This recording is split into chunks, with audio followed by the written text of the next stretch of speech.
चलो अब चलते हैं भोजपुरी की ओर और बात करते हैं अक्षर सिंह के बारे में। ये तो बड़े मंच पे काफी भावुक होकर पुक्का फाड़ के रो रही है, पर रो क्यों रही है चलो हम बताते हैं। अरे बात ऐसा है कि प्रयागराज में इनका स्टेज शो प्रोग्राम था, जहां अपने गाने के माध्यम से लोगों के साथ में काफी झूम गा रही थी। पर भैया वहां पे एक ऐसे जबड़ा फैन पहुंचती है जो स्टेज पर सीधा चढ़ जाती है और अपने बड़े सुपर स्टार को पकड़ती है गले और लगती है काफी भावुक होकर रोने की, मानो कि यहाँ कोई अपना ही मिल गया है। अरे हाँ, फैंस की आंख से आंसू देखकर सुपर स्टार को रहा नहीं जाता और सुपर स्टार अक्षर सिंह भी काफी भावुक होकर लगती है रोने। अरे मानो कि ऐसा कोई धरती आसमान के मिलन हो रहा है और उस मिलन में अक्षर सिंह ऐसे बातें करती है कि इनका फैंस काफी हंसते हंसते जाकर भैया अपने सीट पर बैठ जाती है।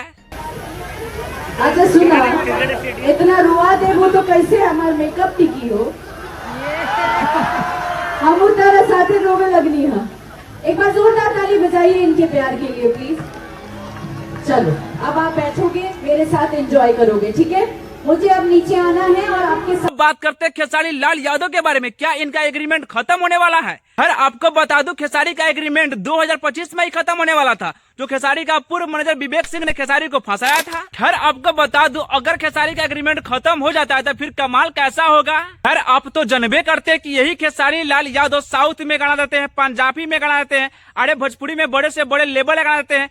लेकिन भैया ग्लोबल म्यूजिक एग्रीमेंट में फंसते हुए भी आज भी नया गाना 4 को ट्रेंडिंग में ट्रेंड करता है। हाँ, कोर्ट के आदेश से 2025 में खेसारी लाल यादव का सारा गाना ग्लोबल म्यूजिक के दे देना है। लेकिन भैया वही खेसारी जिस स्पीड से, जिस मेहनत से अपना लगन के साथ में काम कर रहे हैं, अरे लग रहा है कि 2025 में ग्लोबल म्यूजिक से अपना आजाद ले लेगा और आजाद परिंदा बन जाएगा। अरे तभी तो इनका गाना सारे गामा टी सीरीज और भी कंपनी से आएगा और काफी आजाद परिंदा बन के आएगा। तो भैया बड़े बड़े सुपरस्टार का सही पसीना निकाल देगा। अरे चलो दोस्त, अब दर्शन करवाते हैं सुपनेखा से। अरे आपने भी बचपन में बैठ कर रामायण देखा होगा तो आप भी सोचते होंगे कि सुपनेखा कहाँ है और इनका नाम क्या है। सर्च करने के बाद इनका नाम मालूम चला है कि रेणुका चौधरी है और बड़े हिट होने के बाद भैया टीवी पर काम करना भी छोड़ दी है। अरे आजकल के दौर में कांग्रेस के बड़े नेता बन चुकी है, जो लोगों की सेवा में काफी आज भी तत्पर रहती है। लेकिन आपको और कौन पुराने कलाकार का चेहरा देखना है तो नीचे कमेंट कर दीजिएगा। अरे उनको भी दिखाने के लिए हम तैयार हैं। अरे चलो अब बात करते कैसे प्यार के बारे में, जो आप भी सुनने के बाद काफी दंग हो जाइएगा।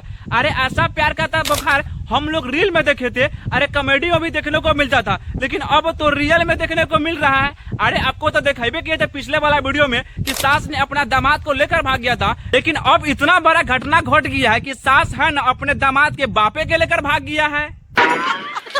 देखो होता क्या है कि सास है ना अपने बेटी के लिए लड़का ढूंढती है और बियाह भी करा जाती है, लेकिन लड़की के मतारी के भैया अपने समधी से ही हो जाता है प्यार। और प्यार होने के बाद मिलना जुलना आना जाना काफी हावी जावी लगा रहता है। अरे लगने के बाद कुछ ऐसा बातें होता है कि भैया बात का मामला और आगे बढ़ जाता है।